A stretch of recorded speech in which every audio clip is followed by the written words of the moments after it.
the bus was giving some visitors a tour of the island of Sodor.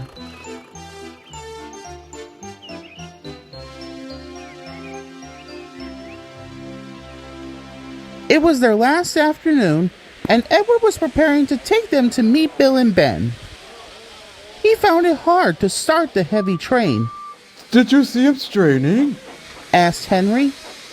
Positively painful, Remarked James. Just pathetic.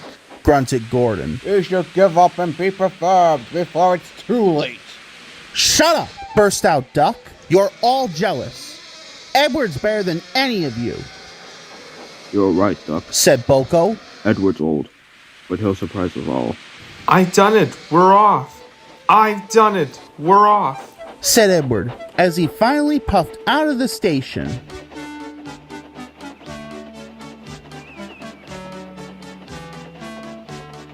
Bill and Ben were delighted to see the visitors. They loved being photographed. Later, they took the party to the China Clay Works in the Break Van Special.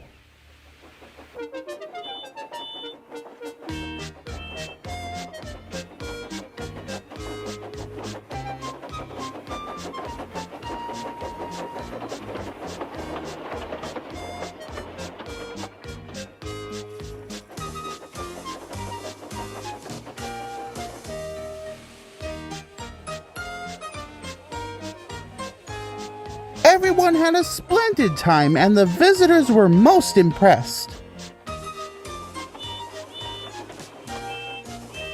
Then Edward took the visitors home.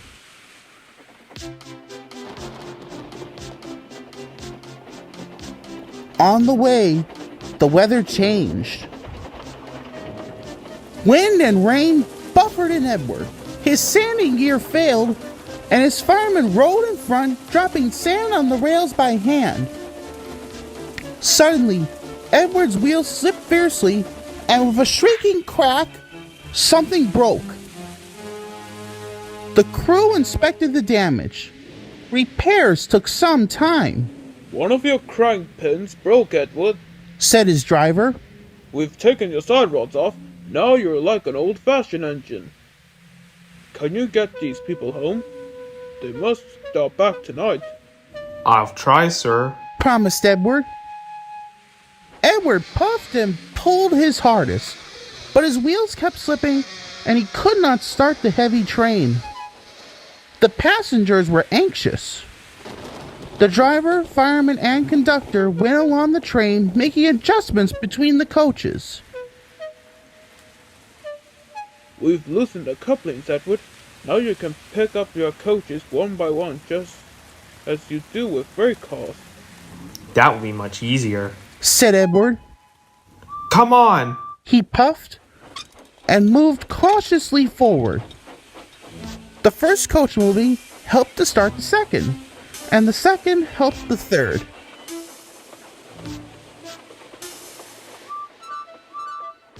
I've done it! I've done it! Puffed Edward. Steady, boy, warned his driver. Well done, boy. You've got them.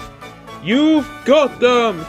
And he listened happily to Edward's steady beat as he forged slowly but surely ahead. At last, battered, weary, but unbeaten, Edward steamed in. Henry was waiting for the visitors with the special train. Beep, beep. Sir Topham Hatt angrily pointed to the clock, but excited passengers cheered and thanked Edward, his driver, and fireman. Duck and BoCo saw to it that Edward was left in peace. Gordon and James remained respectfully silent.